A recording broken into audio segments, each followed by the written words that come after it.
Hello friends, welcome to Shri Tamil channel. சின்ன சின்ன tiffin கடைகளில் இட்லி தோசைக்கு பாசிப்பருப்பு சாம்பார் கொடுப்பாங்க.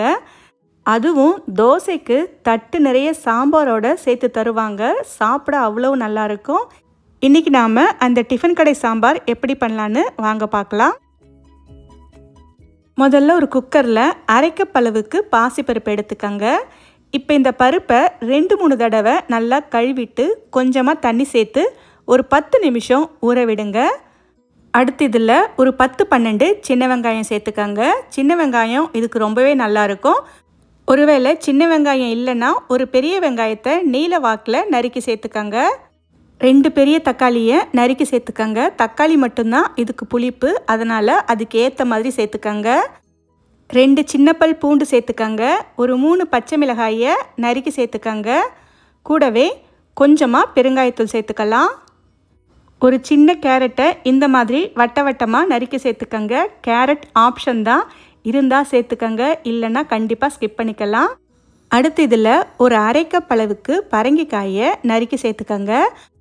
பரங்கிக்காய் சேர்த்து செய்யும்போது சாம்பாரோட டேஸ்ட்டும் மனமும் சூப்பராக இருக்கும். அடுத்து 1 ஸ்பூன் அளவுக்கு சாம்பார் பொடி இல்லைன்னா குழம்பு பொடி சேர்த்துக்கங்க. கொஞ்சமாக மஞ்சள் தூளும் சேர்த்துக்கலாம்.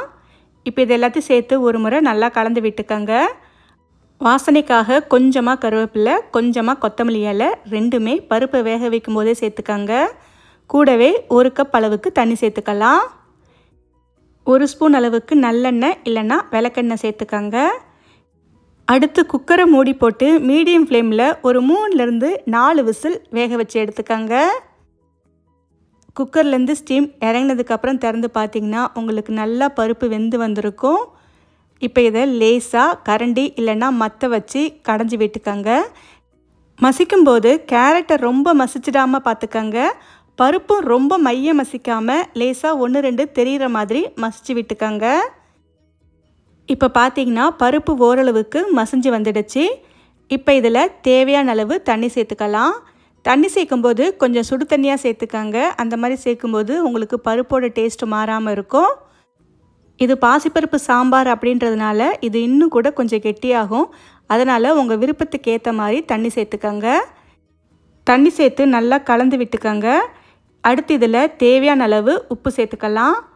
உப்பு சேர்த்து ஒரு முறை கலந்து விட்டு அடுப்பை மீடியம் ஃப்ளேமில் வச்சு ஒரு 5 நிமிஷம் நல்லா கொதிக்க விடுங்க. அதுக்குள்ளே நாம் தாளிப்பு ரெடி பண்ணிக்கலாம். ஒரு பேனில் 2 டேபிள் ஸ்பூன் எண்ணெய் சேர்த்துக்கங்க. எண்ணெய் லேசாக சூடானதும் ஒரு 1/4 ஸ்பூன் மிளகு கண்டிப்பாக சேர்த்துக்கங்க. மிளகு லேசாக வெடிக்க ஆரம்பித்ததும் ஒரு 1/4 ஸ்பூன் கடுகு சேர்த்துக்கங்க. இன்னும் ஒரு 1/4 ஸ்பூன் சீரகம் சேர்த்துக்கங்க. சீரகம் பொரிஞ்சதும் கொஞ்சமாக வெந்தயம் சேர்த்துக்கங்க. அடுத்து இதில் 2 காஞ்ச மிளகாயை கிள்ளி சேர்த்துக்கங்க. மிளகாய் லேசாக செவக்கட்டும். பொடியாய் நறுக்கிய சின்ன வெங்காயம் 1 டேபிள் ஸ்பூன் அளவுக்கு சேர்த்துக்கங்க. கூடவே ஒரு கொத்து கருவேப்பிலையும் சேர்த்துக்கலாம். வெங்காயம் சேர்க்கறது ஆப்ஷன் தான். வெறும் மிளகு, கடுகு, காஞ்ச மிளகாய் மட்டுமே போதும் தாளிச்சு கொட்ட.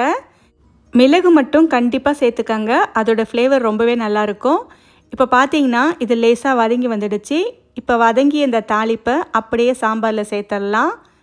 சாம்பாரில் சேர்த்து ஒரு முறை கலந்து விட்டு ஒரு 2 நிமிஷத்துக்கு மட்டும் சாம்பார் கொதித்து வரட்டும். அதுக்கப்புறமா நாம் ஸ்டவ்வை ஆஃப் பண்ணிடலாம். இப்போ இந்த சாம்பாரை வேறொரு பாத்திரத்துக்கு மாற்றியாச்சு. கடைசியாக நறுக்கிய கொத்தமல்லி இலை சேர்த்துக்கங்க. அவ்வளவுதான் ஃப்ரெண்ட்ஸ், ரொம்ப சிம்பிளான சாம்பார்.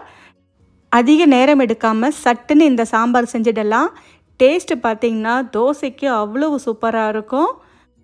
ஓகே ஃப்ரெண்ட்ஸ், இந்த ரெசிப்பியை உங்கள் வீட்டில் ஒரு முறை ட்ரை பண்ணி பார்த்துட்டு எப்படி இருக்குன்னு சொல்லுங்கள். இந்த ரெசிபி உங்களுக்கு பிடிச்சிருந்தால் லைக் பண்ணுங்கள், ஷேர் பண்ணுங்கள். ஸ்ரீ தமிழ் சேனலுக்கு சப்ஸ்கிரைப் பண்ணுங்கள். தேங்க்ஸ் ஃபார் வாட்சிங்.